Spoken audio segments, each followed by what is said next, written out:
العالمين سيدنا ومولانا محمد اللهم صل على محمد وآل محمد وعجل فرجهم ثم الصلاة والسلام والتحية والإكرام على أهل بيته الطيبين الطاهرين المعصومين المظلومين المنتجبين المكرمين الخيرين الفاضلين السيدين الصادقين ولعنة الله على أعدائهم أجمعين من الأولين والآخرين إلى قيام يوم الدين. صلوات على محمد وآل محمد. اللهم صل على محمد وآل محمد. Yeah, can we go play? No. Okay, let's stay here. Mu'mineen, mu'minat, brothers and sisters in Islam and Iman, Assalamu alaikum wa rahmatullahi wa barakatuh.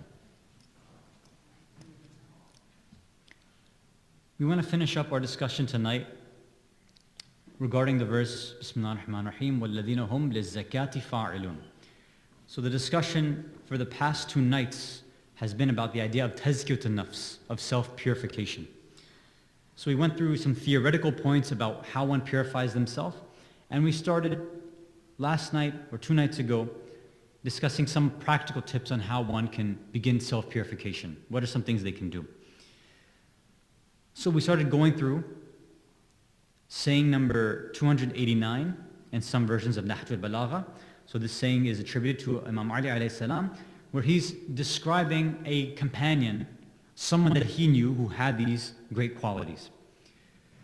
So just to refresh our memory. So the first one was that Imam Ali said that this person was respected in his eyes because for this individual, the dunya was insignificant in his eyes. He didn't allow his stomach to control over him. If he wasn't able to obtain and achieve something, he didn't go crazy. He didn't freak out. And if he did get something, he didn't ask for more. Most of the time, he was silent. If he did speak, he would make sure to silence the other speakers. He quenched the thirst of those who were asking questions. He was weak and feeble, but at the time of fighting, he was like a lion of the forest or a serpent in a valley. And he would not offer an argument unless it was absolutely decisive and strong. The last characteristic and trait that we ended with last night was this. وَكَانَ إِذَا بَدَهُ أَمْبَرَانِ. Whenever he was faced with 2 different choices, a fork in the road, يَنْظُرُ أَيُّهُمَا أَقْرَبُ إِلَى الْهَوَىٰ. He would look to see within him which of these two choices does his nafs want more? Which of these 2 things does he desire more? Which one does he wish for? فَيُخَالِفَهُ. And he would do the opposite. He would go against what his nafs wanted. We can explain this idea in 2 different ways. We can explain it and say very, very, let's say difficult, more important, or very, let's say, debatable ideas. Like let's say somebody is deciding to buy 2 cars. One car, let's say, has leather seats. It's the color that they like. It's the model they like. It goes faster. It's nicer. And then on the other hand, there's another car that, it's okay, but it's not the one that their heart really wants. It's not the color that they like. It's not the style, this and that.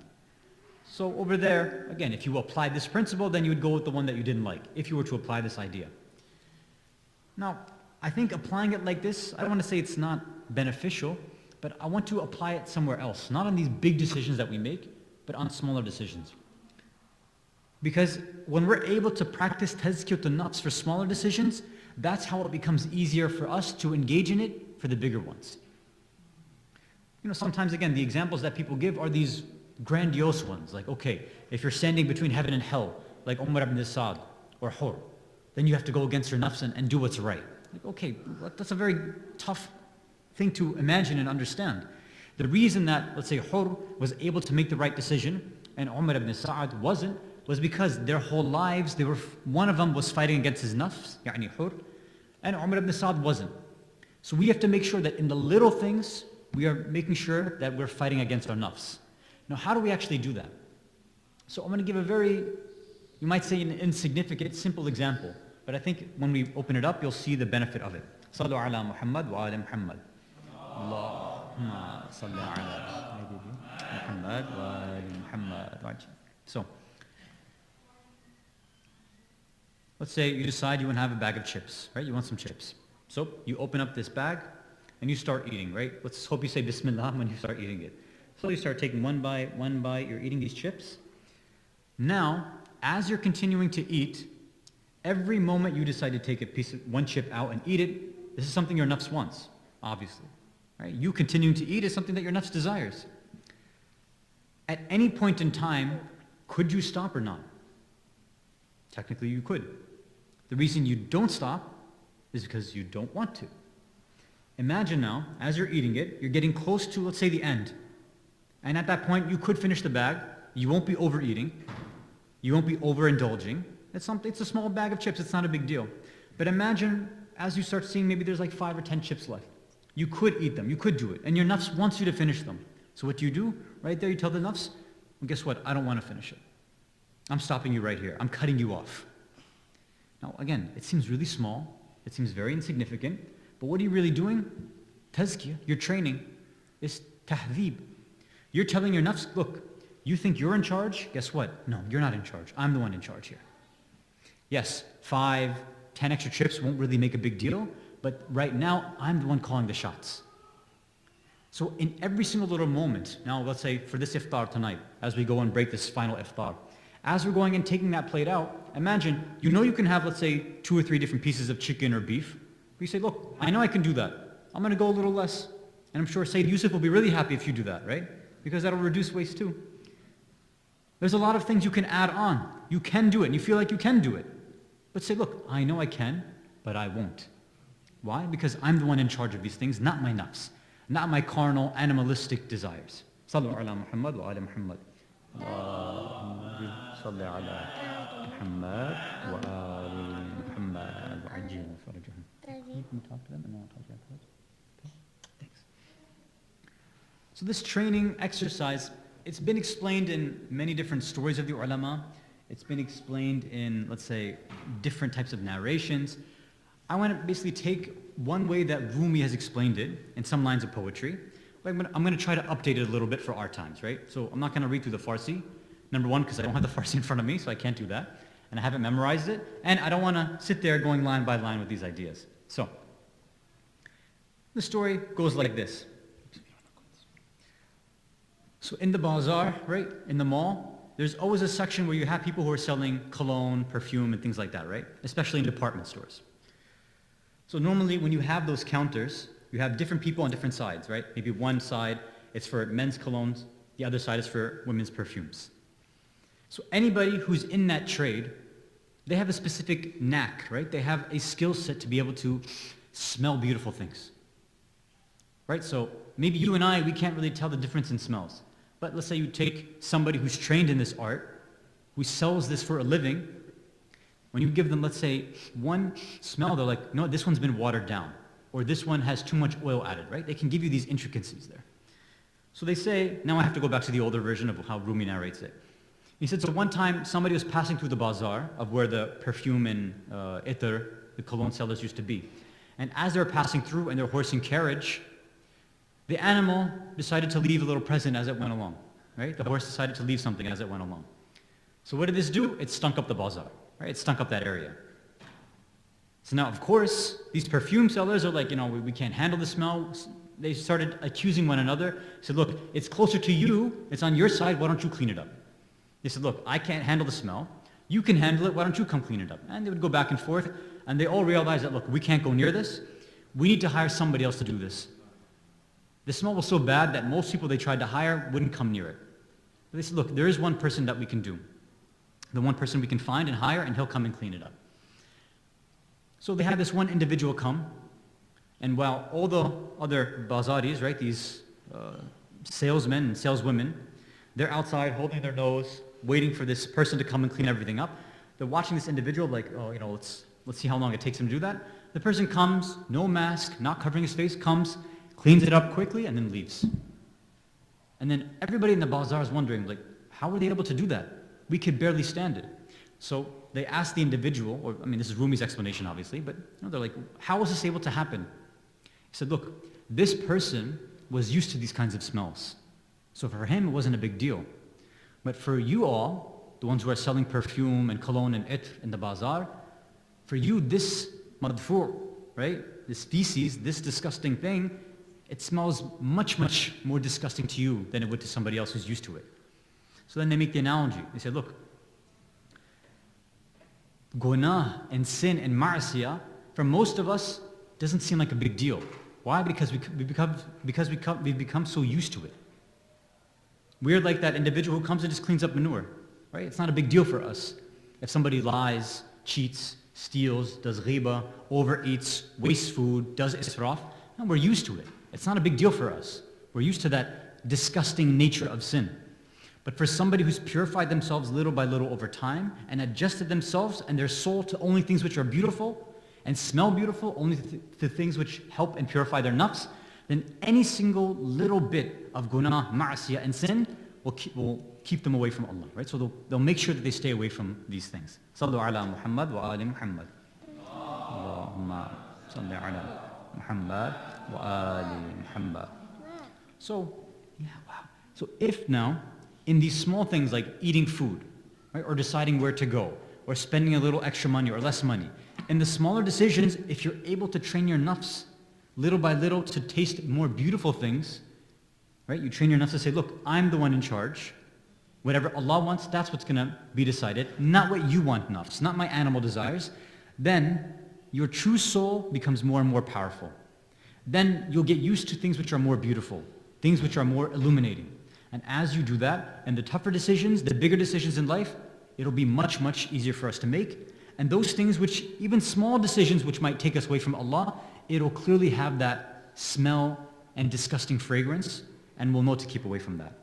Sallu ala Muhammad wa ali Muhammad. Okay, let's go to the next one. Allahumma salli ala. Can you go back from my mama? No? You want to stay here? Okay, stay here. Okay, so now we want to go to the next topic. Okay, the TV's not on, it's okay. So I wanted to go to the next verse, however much time we have left. We only have a few minutes left.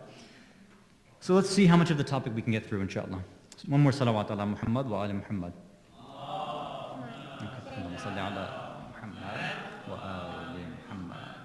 Okay. So the next verse. Bismillah ar-Rahman ar-Rahim. وَالَّذِينَ هُمْ لِفُرُوجِهِمْ حَافِظُونَ إِلَّا عَلَى أَزْوَاجِهِمْ أَوْ مَا مَلَكَتْ أَيْمَانُهُمْ فَإِنَّهُمْ غَيْرُ مَلُومِينَ فَمَنِ ابْتَغَى وَرَاءَ ذَلِكَ فَأُولَٰئِكَ هُمُ الْعَادُونَ. So what's the next quality of a successful mu'min? The next quality is that they are those who are hafiz over their furuj. They protect their private areas. إِلَّا عَلَى أَزْوَاجِهِمْ, except of course from their spouses or whoever they have rights over. And whoever exceeds or goes beyond this, then those are the ones who are really rebellious, or adun, meaning they've transgressed. They've gone against what Allah has wanted. So now, the real meaning, I don't say real meaning, but the main discussion in these verses is typically about ideas of zina and fornication and engaging in illicit behaviors. So I don't want to get into that discussion. That discussion about spousal relations specifically and how we should be reforming our relationships in the home between husband and wife, this is something that's better suited for, let's say, a marriage seminar, right, or a marriage workshop. So I don't want to reduce it to that because I don't think that discussion can be dealt with in the next few minutes that we have. But there is something related to this idea, about the idea of hijab, which I think is worth it for us to explore, especially because one of the Slido questions had to do with hijab. So I wanted to talk about that, inshallah. The major question that people, especially youth in this country, in the West, have nowadays is about whether hijab is really wajib or not. Do we actually have to observe hijab or not? We have many voices in the Muslim world, both among the Ahlul Sunnah and the Shia, who consider themselves to be progressive and liberal, forward-thinking, and they analyze the Quran and the Ahadith, and they say, look, our conclusion is what? Our conclusion is that hijab is not wajib. It's only this idea of Islamic modesty. And modesty depends on whatever your society believes in. So it doesn't necessarily mean you have to cover your head and the other parts of your body that are wajib in hijab. So we want to respond to these ideas, right? So one of the questions on Slido was that, how do we deal with individuals in the center that don't observe hijab, right? Now, again, that's a big question. I think there's a lot to discuss there. But it seems that one of the main reasons why some individuals don't want to observe Islamic hijab is because it doesn't make sense to them. They don't feel that it is necessary and they haven't seen the proofs for it. And the proofs maybe that have been brought to them weren't strong enough. So all we want to do for the next few minutes, if we have time, is to see if we can counter some of the arguments that are brought by these more progressive, liberal, and new age interpretations. Salawat ala Muhammad wa ali Muhammad.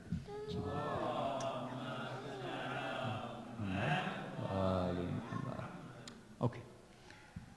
So one thing we should know at the outset, this idea of hijab being wajib or not, and it actually being a question in our communities, is a very new phenomenon.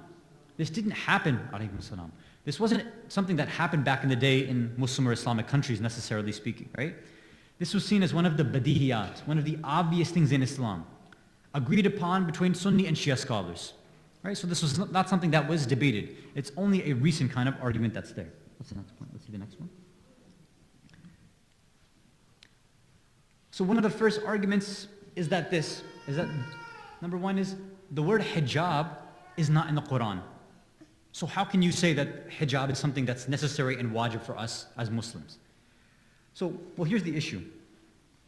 The first issue is that who said it's not in the Quran? The word hijab is in the Quran, and it's actually there 8 different times, right? Now, the way that it's being used is different. So, okay, baby, I think I'm losing all the ayat. I need the ayat. I don't memorize them, so it's tough for me to find. Do you know where they went? Where did they go? Lost them? Sallu ala Muhammad wa ali Muhammad. Okay. Let's press this one. I'm going to get rid of it. Ciao. Okay, I'm going to open it up again. So hijab has been mentioned 8 different times. 7 of those times is actually the word hijab itself. And 1 time it's the actual word mahjubun, if I'm not mistaken. So if somebody says to you, look, the word hijab is not there, how can you say hijab is a part of it? Say, look, first let's actually read the Quran before we start making claims about the Quran. And then we'll see that, look, it is actually there. So I was going to give one of these examples. So actually, let me give you one example. I believe this is in chapter 42, Surah Ash-Shura, verse 51. Bismillah ar-Rahman ar-Rahim. وَمَا كَانَ لِبَشَرٍ أَن يُكَلِّمُهُ اللَّهُ إِلَّا وَحْيًا أَوْ مِنْ وَرَاءِ حِجَابٍ وَيُرْسِلَ رَسُولًا فَيُوحِيَ بِإِذْنِ مَا يَشَاءُ إِنَّهُ عَلِيٌّ حَكِيمٌ. So it's not appropriate, if it's not right for human beings to speak to Allah, or for that Allah to speak to them, unless it's through wahi, revelation, or unless it's from behind a hijab, right? Some sort of barrier, however you want to translate the word hijab. Or unless Allah sends down a Rasul and He reveals it to him with His permission. Allah is Ali and Hakim. So this is one of the verses here. So now somebody might say, okay, fine, the word hijab is there, but maybe that's not what we're talking about. We're saying that it's not the word hijab that is our concern, it's the idea about hijab that's not in the Quran. The places where hijab or covering up is mentioned is only regarding the wives of the Prophet. It's not talking about all women altogether. So, okay, fine, let's look at that then.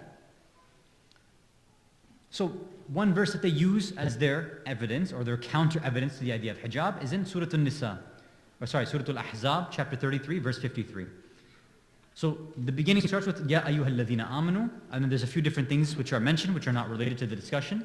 Then in the middle of the ayah it says وَإِذَا سَأَلْتُمُوهُنَّ مَتَاعًا. So it's telling the mu'mineen, right? Ya ayyuhal ladhina amanu.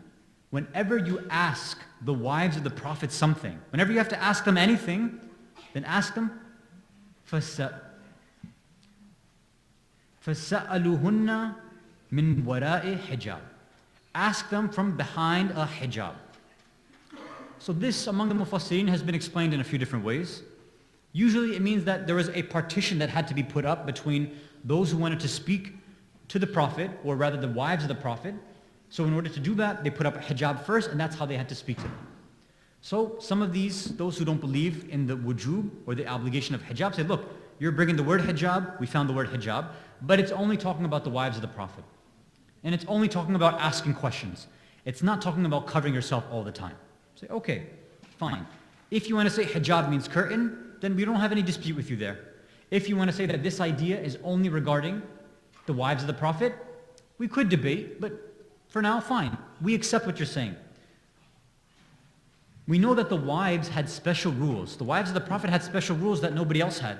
For example, after the Prophet passed away, nobody could marry them, right? This is a special rule that only they had. We understand that. But here's the issue. This is not the verse that's used to prove the wujub of hijab. This is not how our scholars come and say, this is why hijab is wajib. And the whole idea of having to use the Quran to prove that hijab is wajib is a mistake as well.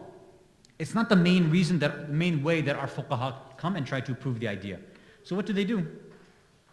First of all, the word hijab is a recent word that's used. In the Arabic language, hijab is not something that was used back then. In our fiqh books, it's known as satr, right? Satr al-awra or satr al-ras, covering of the head or covering of the private areas. That's what it's mentioned. So satr, covering, is how it's described, not as hijab. Hijab is something that came much, much later on. Now, where we do offer these things is from Surah An-Nur. So that's one part of it. And again, because we're almost out of time, I won't be able to go through the full verse. But for anybody who's interested, all you have to go is look in Surah An-Nur, chapter 24, verses 30 to 31. Right? In the middle of verse 31, it says,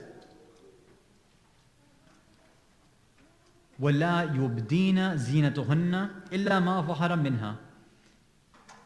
And do not display your zina, things which are signs of beauty, except which is normally apparent in society, which when you look in the riwayat, it explains what that means. And then the last part, which is the most important part. وَلْيَضْرِبْنَ بِخُمُرِهِنَّ عَلَى جُيُوبِهِنَّ. So the command for the mu'minat is that, what do? Is that the khumur, the khimar that they used to wear, they have to let that down and hang and drape over their juyub, meaning their chest. So there's two parts here. There's a khimar, which is literally translated as something that covers the head and goes down a bit further. And there's the idea of juyub, meaning the chest area. And because we know from history that back then, many individuals, what they would do is they would have this style of covering where they would take this khimar and they would tie it like a bandana around the back of their head. So what Allah's saying here is that, look, you're already doing a part of the hijab. All you do is untie that and let that fall down over your chest, so that's also being covered as well. So our question is this to somebody who says that it's not in the Quran. What is this talking about then?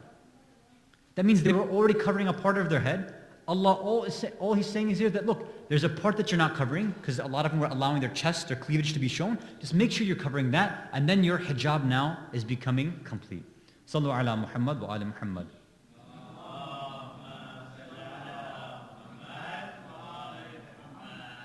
So unfortunately, because we're out of time, we don't have the opportunity to go into the discussion of male versus female hijab, what that means, and some of the empirical and scientific evidence which shows the benefits for hijab. Inshallah, if there's time, maybe we can mention it in private or in another situation or another scenario. One more salawat ala Muhammad wa ala Muhammad.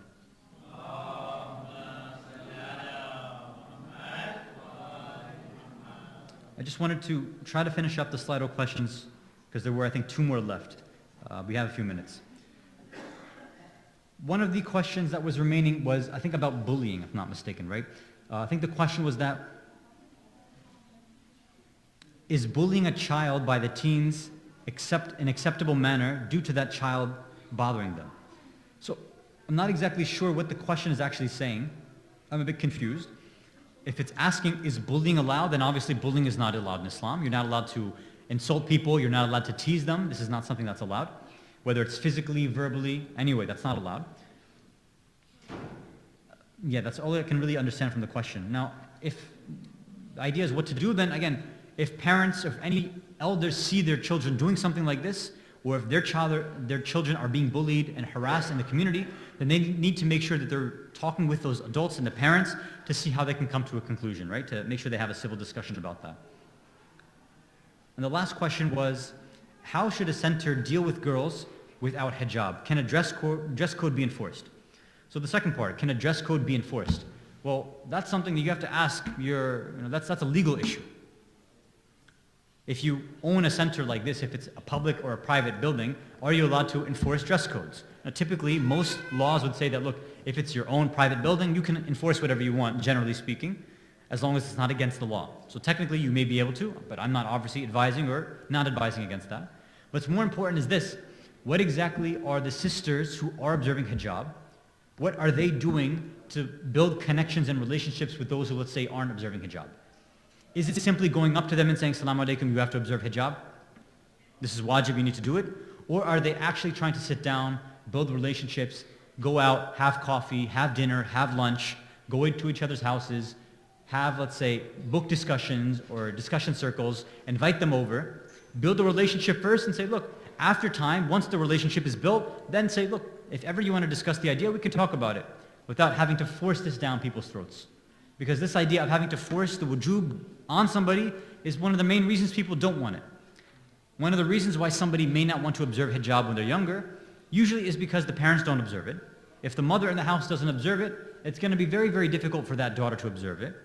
If the majority of people in a center, or a lot of them don't observe it, and other sisters who are, let's say, weak in their aqa'id, in their iman, they also see that, then it's going to be very difficult for them to observe it as well, isn't it?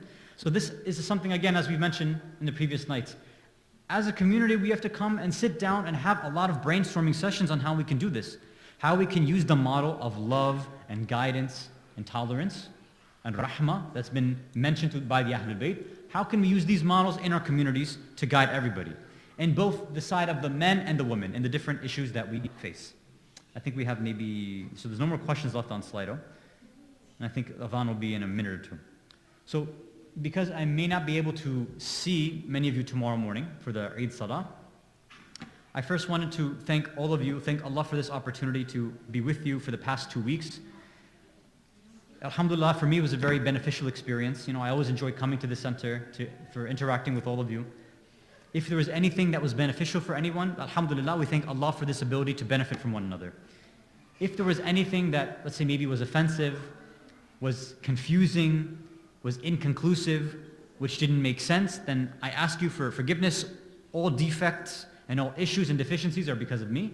So I would ask you to forgive me, please, if you could. And if there's a way that I can try to make up for it, please let me know and I can try my best. You can get my contact information, from me directly or from any of the board members or from my wife. You can connect with us that way. And if there's any way that we can help while we're here, please let us know, inshallah. Again, thank you so much for this. If there's anything else that we can do while we're still here in Orlando, we're at your service, inshallah. Thank you again for the board who put all this together, for all of the sponsors who gave everything, a part of their health, their wealth, their money. They spent their time here to make sure these programs were running successfully, especially the volunteers who were working tirelessly every night, making sure that everybody else had the ability to eat their iftar in peace while they delayed their own iftar.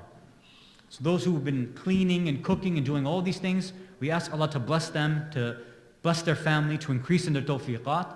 And we ask Allah to make sure we can learn to volunteer and give up our own time and our money and our wealth and our health like all the volunteers and sponsors in this community have done.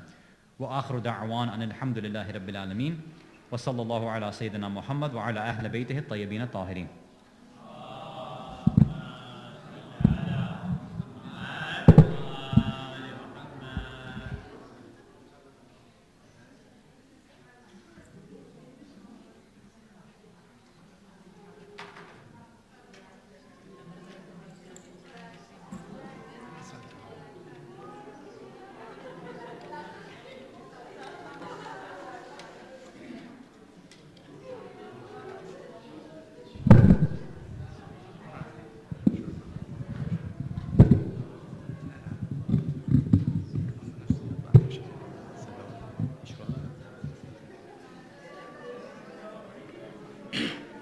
إن الله وملائكته